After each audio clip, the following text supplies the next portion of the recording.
If you have one of these TV wall mounts by Manhattan and need help with the installation, check out this video.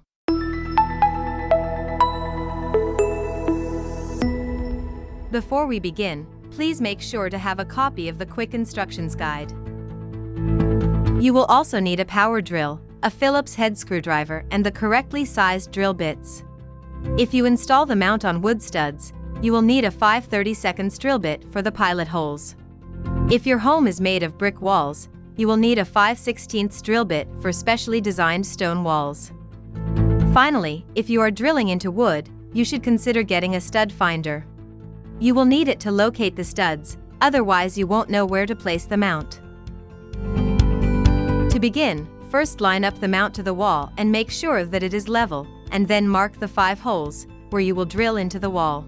If you are drilling into wood, find the studs using the stud finder, and then these marks will be where you will place the screws. If your house has stone or brick walls, place the WB concrete anchor into the hole, and then use the WC washer and the WA bolt to secure the mount to the wall. Then tighten the bolts down with a drill or screwdriver.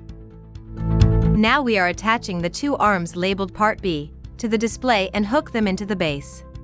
You will use the WC washers, all 4 of them, with the MA or MB screws to attach the arms, referred to as Part G, to the base.